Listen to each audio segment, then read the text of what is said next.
I'm Keith Ross, and you are listening to Catholic versus Protestant. Tell the listeners a little bit, if you would, about who you are, what you believe, and how you came to believe it. Well, who I am is one thing, but what I believe is, that's a toughie. I am Keith Ross, raised in Carleton County, southeast of Ottawa, and we were raised on a sort of isolated farm, 100 acres. We had no electricity. We did everything by hand or by horse. We all learned to work. We were church-going people. We went to St. Paul's United Church in Kenmore. That's the United Church of Canada. What is it uniting together? It was uniting the Presbyterians, the Congregationalists, and Methodists. Did both parents belong to the United Church of Canada before they got married, or? My dad did. I don't know if my mother was part of the United Church when it came in. I believe they may have been Methodists, but I'm not sure of that. So as a child you would pray at night before meals and stuff like that and go to church and Sunday school? Is that the case? Oh yeah. Would everyone be on the same page in terms of enthusiasm for church, or were some saying I don't want to go? Or? In the family, you mean? Yeah. No, we generally all went as a group. As kids, we would walk up to the church before the parents would come along, and they would generally drive to church. Oh. And there was an old drive shed out behind the church where some of the neighbors would come in on a horse and buggy and park their horse in the sheds out back. And yeah, it was an interesting time. I loved it. What was sort of the typical Sunday service? Was there a lot of singing or preaching, or how does it work? Well, yeah, there'd be readings. We would sing the doxology, and there was an organ in the church that had to be pumped. At one point, as I grew older, I was the pumper. Oh yeah? Is that a foot pump or? No, it was a lever on the thing, and we'd pump that. And after I did that, I actually sang in the choir for a bit. Did you have some sort of communion, like with the bread and wine sort of ceremony? Oh yeah. Every Sunday or once a month? Or? No, just special occasions. I don't Okay. I don't know what prompted them, but yeah, we had communion. Which reminds me, when I butchered my neighbor's rooster for him, I spoke to him and he settled down and we went through the process and we sort of had communion there together, you know. Yeah. It reminds me of Abraham and Isaac, how docile Isaac was with his own sacrifice. He was ready to go. Eh? Yeah. It's one of the things I think with the farm upbringing, you're a different bent on life than it seemed most of the city kids or even village kids. Anyway, yeah, back to the church. I must say I enjoyed my church up until I got chronic fatigue and had to retire from teaching. What year was that? That was about 89. Yeah. And I got that I couldn't stand being in a group of people. Mm. It's all right one-on-one, talking to somebody, but I could not take in all the activity of a group. But yeah, I enjoyed my church. I especially enjoyed singing in church. I really did. I miss that because I don't go to church anymore because I get sort of claustrophobic or agoraphobic or whatever. Anxious, and I start getting bleary-eyed. My vision goes a little bit, and heart rate goes up. Mm. Can you talk a little bit about when you were very young, sort of the first inkling you had that there's a God and what that might have meant to you as a very, very young child? It never came to me as such. It's sort of like language. It's part of your being, it's part of the family situation, you know. Mm. We weren't a very religious family, but We had our grace before meals, and What was the typical grace that you'd say? Can you just recite it? that we had then. Yeah. Is it the same that you said during my childhood? It may have been. What was the one that you used to say? Do you remember? God bless these mercies set before us, bless them to our use and us to thy service. In Christ's name we pray, amen. I remember that, yeah. Yeah. Where did you get that particular formulation? I'm not sure. I'm really not sure. That's, as I say, Osmosis. our religion was part of our being, our culture, you know, and we were a very clannish family because we were isolated, and we depended a lot on each other. What was it like in bed at night? Were you many people in the same room? The girls had a room, and the boys had a room. How many girls, how many boys in total? 5 girls, 9 boys. Now, we were never all there at once. No. No. Some people think we're not all there yet.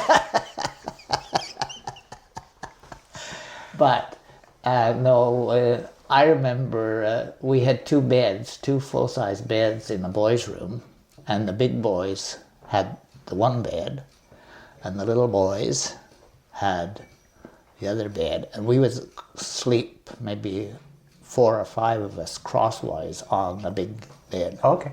Why crosswise? Well, so we'd all fit.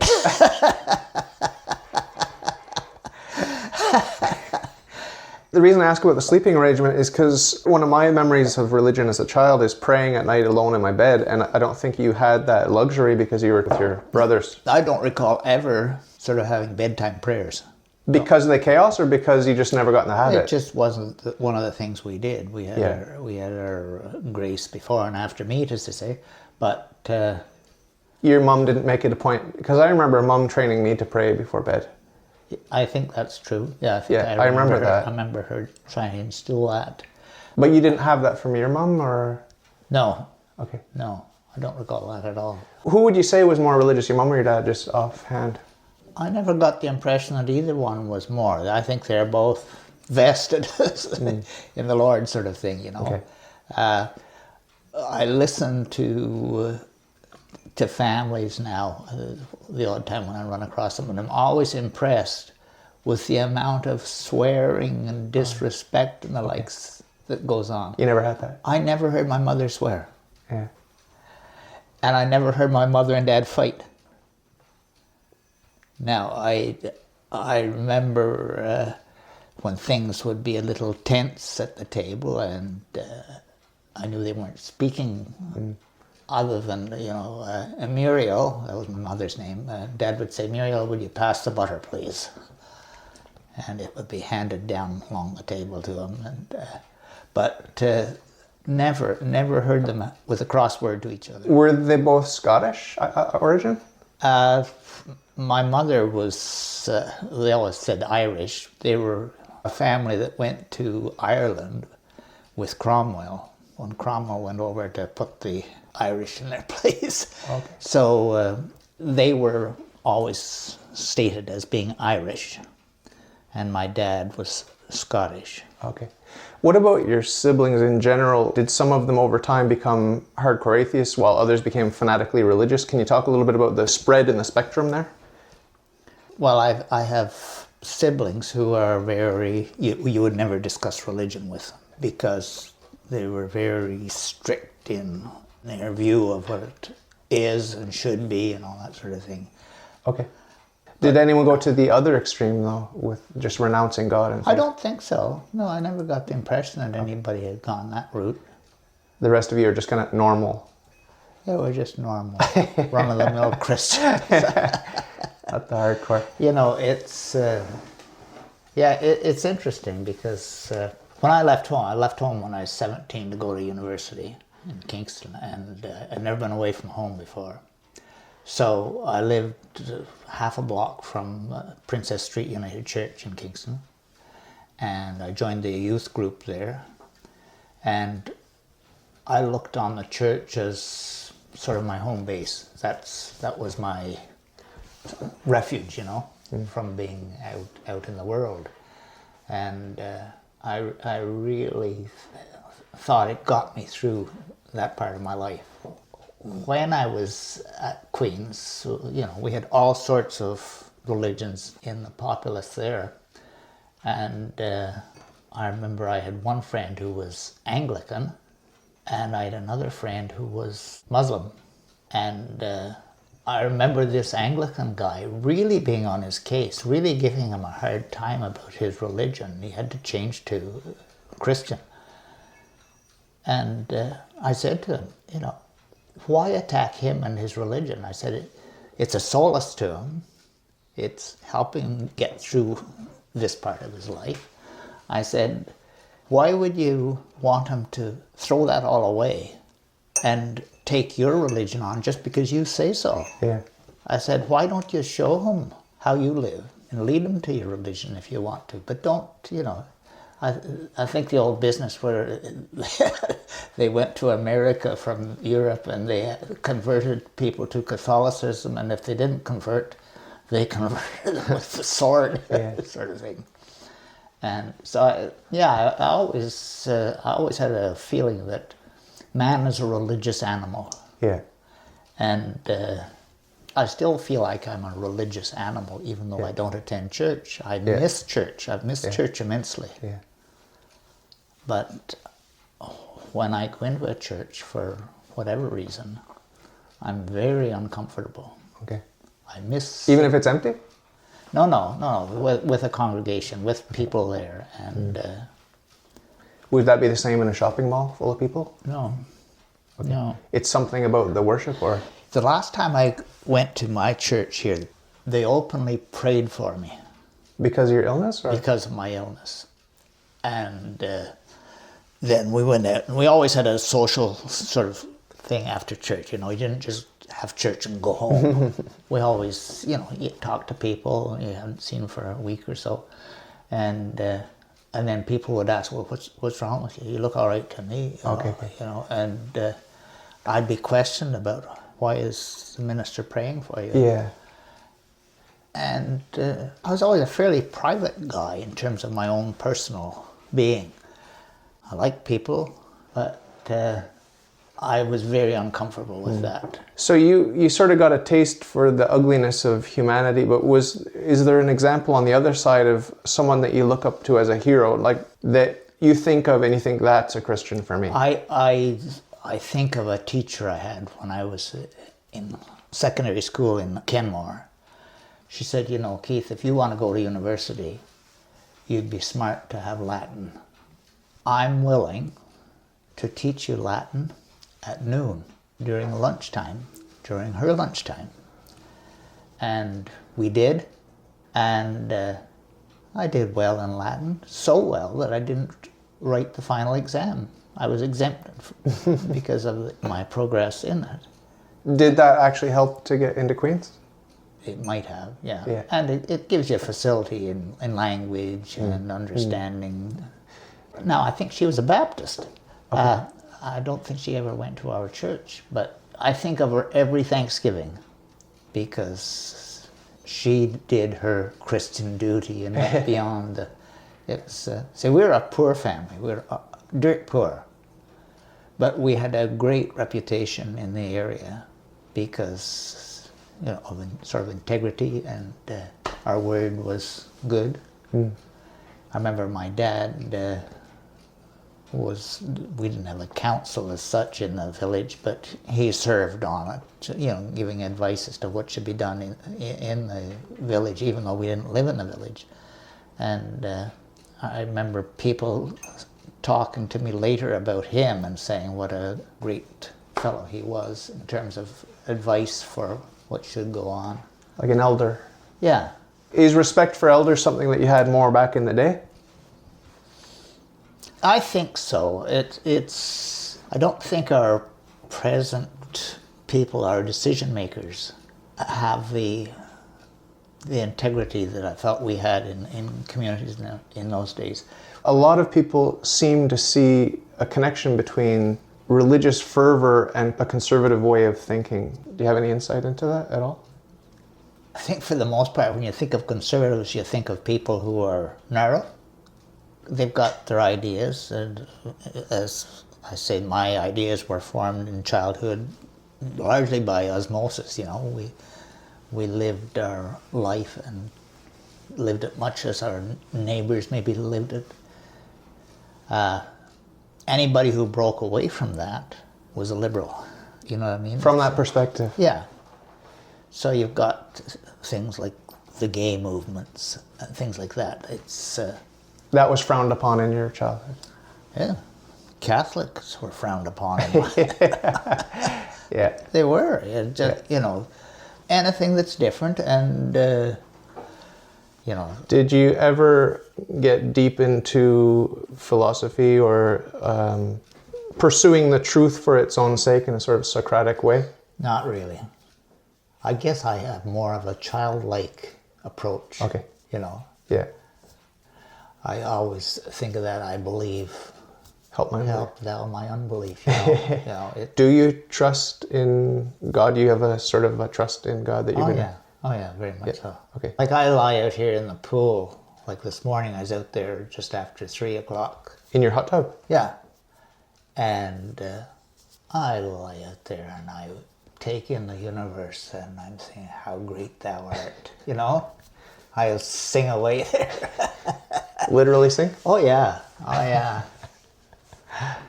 No, I take it in. It comes naturally to you to commune like that. Yeah, very much so. I wonder why I didn't get that. I got a sort of dissociation where I'm in my head and I'm trying to connect. What did you think when you were watching me enter the Catholic Church? Did you get to see a development, or was it just one day I came and told you that I'm Catholic, or how did that happen from your perspective? Well, I knew you had been flailing around looking at different things. Since what age? Well, I think of you on the Esplanade in Shanklin.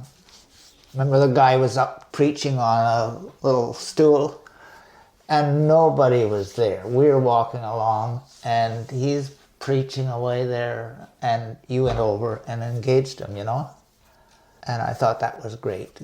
I might have been 18. You were searching. That's the way I saw it. And, one of the big joys in my life was right there. During my actual confirmation ceremony? When you were being confirmed, yeah. I thought it was just super. And there was so much love expressed in that congregation. And a little dinner after. And I'm glad you could make it. Yeah, I was too. Yeah, I think it's super. Like when we went to Sharon, I enjoyed that, and I enjoyed the fact. What was Sharon, just for the audience? That was a religious camp in the Toronto area. It was run by the Catholic Church. It was associated with L'Arche in France, I think, to some extent. Okay. It was very open. You felt welcome there? Very, very welcome by the Catholic Church there. In fact, they were having a service on the Sunday, and they were going to have communion. So I went to the priest and I said, "Do I take communion with you when you're having communion?" He said, "Well, do you believe?" I said, "Yes, yeah, I take communion in my own church, United Church." He said, "Well, you're welcome to take communion with us." And he was very receptive. But my sister-in-law, who had converted from United Church to Catholicism, was very offended that I was taking communion in her church. And I don't understand that, because we were recognizing and worshiping the same God. Yeah. I understand her perspective, because the difference between the United Church of Canada communion and the Catholic communion is that we believe in transubstantiation. It's actually literally the body, blood, soul, and divinity of Jesus Christ. If a Muslim or a Jew or an atheist came in and said, "I eat bread and wine, can I partake?" and the priest said yes, he's diluting the doctrine of the real presence. You understand? Well, yeah, I understand that. But we have the same belief that it's the blood and the body, I don't think you intended sacrilege And I would like to think the priest didn't intend sacrilege either. No, Right? There's a delicate issue now with so-called divorced and remarried Catholics getting communion. I don't know if you heard about this with Pope Francis. It's another one of these situations where people can get angry and then more division and more hatred in the church, and we don't need that. But, you know, each one of these challenges that we face with politics, religion, family, or whatever it is, on the one extreme, you can just be a doormat and just let everyone do what they want to do. And on the other hand, you could be a complete fanatic and piss everyone off. Yeah. And somewhere in the middle is that way where you're suffering and you're dealing with the reality of the other person and you're dealing with the context and you're struggling with it and you get through it, right? So I don't think there's an easy answer. The easy answers on either extreme are not good. What do you think of Pope Francis if you compare him with some of the other popes that you've lived through? Does he seem significantly different in his style, his pastoral style? I think so. The most modern pope? I think so. Well, I think of him having the people in the Vatican make their cars available for homeless people to spend a cold night in their cars, you know. Very practical move. Yeah. There's that aspect of religion that I think transcends all of this, you know. There's the humanity aspect that I think tends to be lost in a lot of the conflict that goes on. The respect for the different path people are trying to take to the Lord. When I worked for Bell, most of the guys I worked with are probably Catholic. And we'd go out, you know, we'd be working down in Brockville or something like that, and you're living in a motel down there, and go out for dinner. And on fish day, Fridays, you know, we'd go out for a meal, and they couldn't have their steak because they're Catholic. And I could, but I didn't. I wouldn't. Yeah. There's no way I would do that. That's nice. You know, it just, you're in a community. I think community is one of the things we are losing.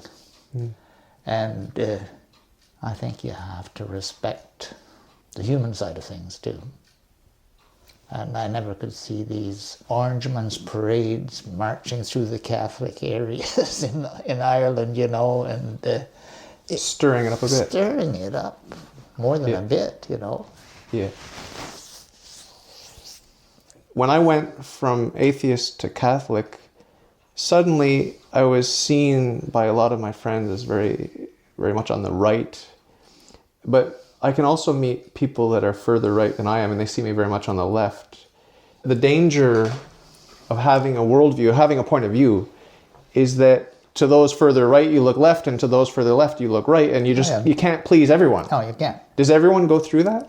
Oh, I think to a certain extent we're all judged by our fellow man. But whether you take it personally or not depends on how grounded you are in whatever beliefs you carry. I never felt particularly challenged by any of these things. I don't know if you're aware of the fact that atheism has sort of got a fresh vitality today, and I feel like science is getting denigrated by these atheists, and that they don't have there's no room for something beyond science. You're a science teacher. How do you see that? Well, we were out there looking at those thorns on the tree. Locust tree. Now, why are they on there? Do they serve a purpose? I find it hard to believe they don't. Yeah. You know? Yeah. And who put them there?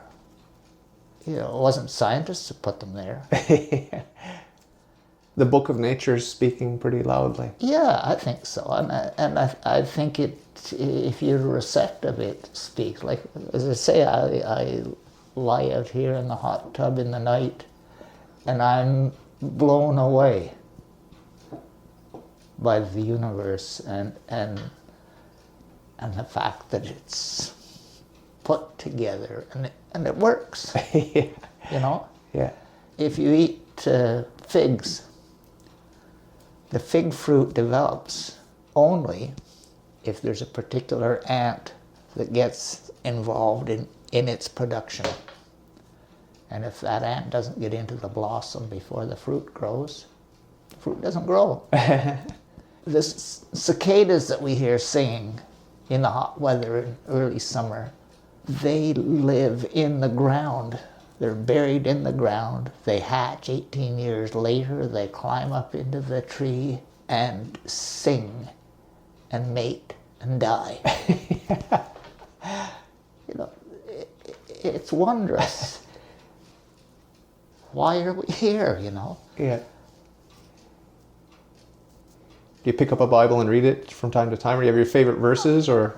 One of the Psalms that I really like, and I liked it when I was at university, was not the 23rd Psalm, but I think it's the 27th. Okay. I will lift up mine eyes unto the Lord, from whence cometh my help. When the wicked, even mine enemies and my foes, came upon me to eat up my flesh, they stumbled and fell. Though an host should encamp against me, my heart shall not fear. Though war should rise against me, in this will I be confident. One thing have I desired of the Lord, that will I seek after, that I may dwell in the house of the Lord all the days of my life, to behold the beauty of the Lord, and to inquire in his temple. For in the time of trouble he shall hide me in his pavilion, in the secret of his tabernacle shall he hide me. He shall set me up on a rock. And now shall mine head be lifted up above mine enemies round about me. Therefore will I offer in his tabernacle sacrifices of joy. I will sing, yea, I will sing praises unto the Lord. Hear, O Lord, when I cry with my voice. Have mercy also upon me, and answer me. When thou saidst, seek ye my face, my heart said unto thee, thy face, Lord, will I seek. Hide not thy face far from me. Put not thy servant away in anger. Thou hast been my help. Leave me not, neither forsake me, O God of my salvation. When my mother and fathers forsake me, then the Lord will take me up. Teach me thy way, O Lord, and lead me in a plain path because of mine enemies. Deliver me not over unto the will of mine enemies, for false witnesses are risen up against me, and such as breathe out cruelty. I had fainted, unless I had believed to see the goodness of the Lord in the land of the living. Wait on the Lord, be of good courage, and he shall strengthen thine heart. Wait, I say, on the Lord. That touches me. And, you know, I think from the time I moved to Kingston and went to my church there, that has been my rock. I like that too, about singing praises unto the Lord. Mm. And I miss that. I miss my church for that. I miss my congregation, you know. So I sing it. Yeah. Right now I'm reading, I don't know if you've heard of St. John of the Cross, The Dark Night of the Soul. It's a mystical work, a Spanish mystic. Yeah. But he's talking about the sort of purgatory that you can go through here instead of waiting and going through it there. The sort of dryness, like you talk about your longing for church. St. John of the Cross would, I think, see that as a purification. Like, you know what you want, you can't get it, and it's a purification. God's bringing you closer through a lack. You know, just like my fasting that I'm doing, it's sort of like the point is to get closer to God and to cleanse yourself. Yeah. And I think if you have betrayal among friends, family, whatever it is, or a neighbor, that too removes you from the pleasures of life and the things that we're made for, really, ultimately.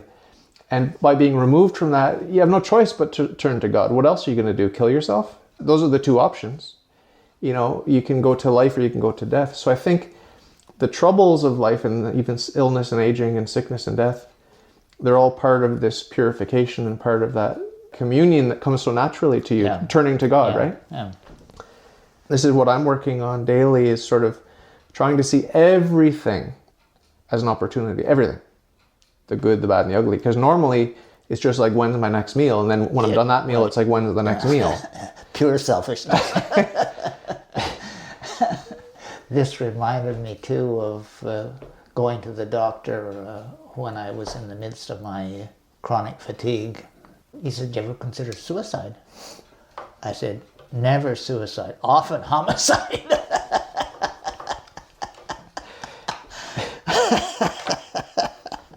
Have you ever considered suicide, seriously? No. I have a great respect for life. and what it brings. And I've never had the rosy view that life has to be all rosy. You get what you get, and you deal with it, or you go on and forget about that.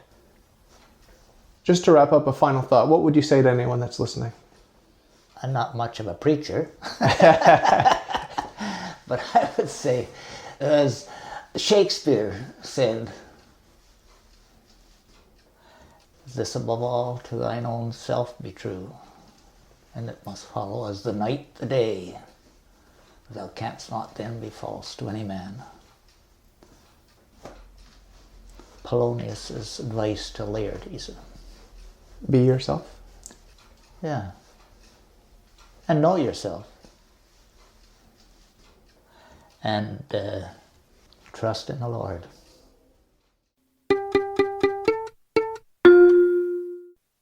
If you like your worldview, if you think it's swell, if you got some questions, ask me and I'll tell. All you got to do is ask. All you got to do is